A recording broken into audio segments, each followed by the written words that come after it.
Nepenthes pitcher plant. So you want to make a cutting, and you've seen some other suggestions online as how to make cuttings of the Nepenthes pitcher plant, but I can show you a way that really does work, and it's the easiest way, least expensive, and the most organic possible.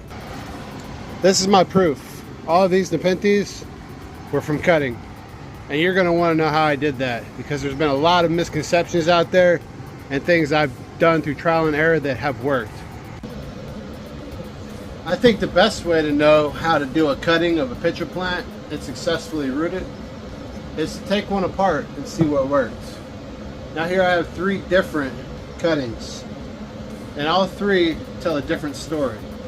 This is an end cutting. This is the shoot tip.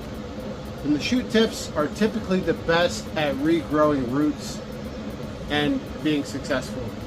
This one is a cutting just below a shoot tip and still successful. But as you go down from the shoot tip down towards the woodier material, your success rate will decrease. But how is it that I didn't have any plants die? And that even this piece that was the most woody of all my cuttings, it finally started regrowing again. What was the secret to my success? I'm here to share that with you today. So let's start out by go ahead and taking this cutting out of its pot, and let's look at the roots, because they're going to tell an important story. Now right now they're dry, and that's okay.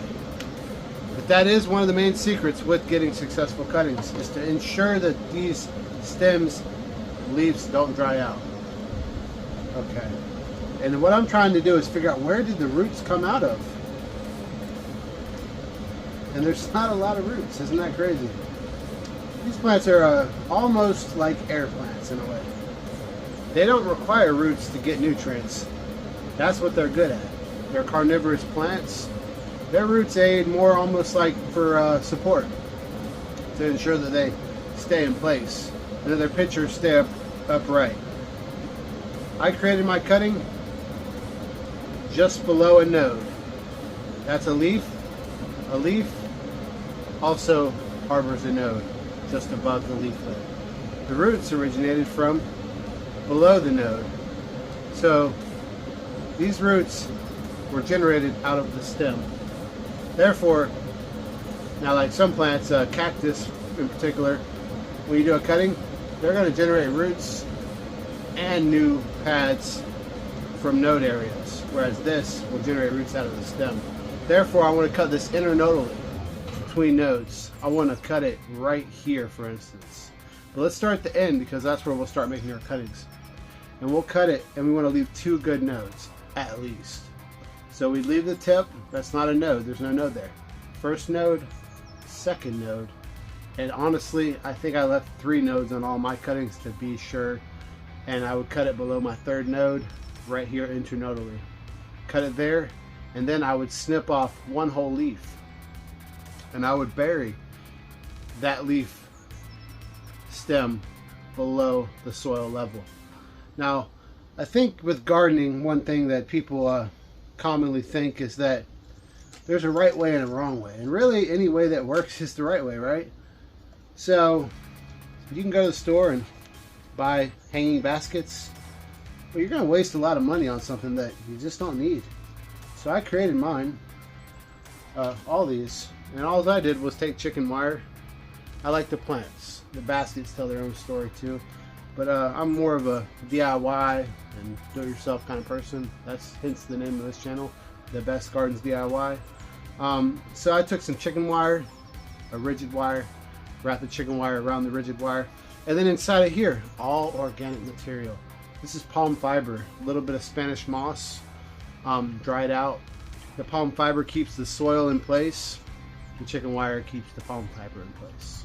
All this is recycled aluminum and chicken wire, and all this is essentially is a pool that I can put some soil in.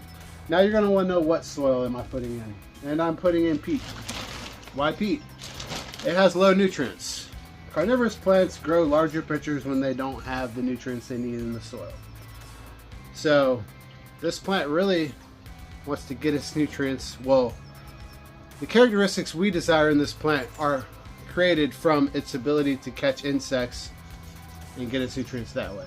If there was a really rich organic soil, the pitchers would become smaller, and the plant wouldn't really need them, and it wouldn't really grow them like it does when it needs them.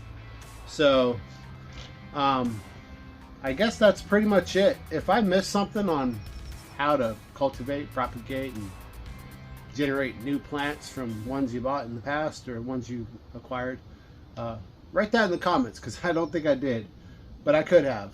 This is a napenthes. Exactly what variety I don't know. There's lots of varieties of carnivorous plants, but this is an Asiatic pitcher plant. So we also have an American style of pitcher plant here, and I have some of those. They are a little harder to propagate, but I've got a good selection going now. So yeah, I thought you might like to know, because I went and looked online for people's videos on how to propagate napenthes, and I got a wide range of options, and I wanted to show you the bare minimum.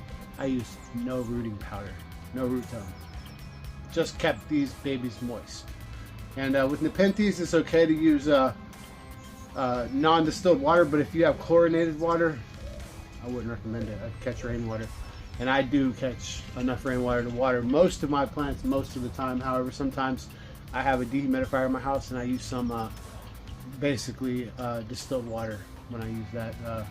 But I do also give them tap water, which mine is from a well, so I have spring water.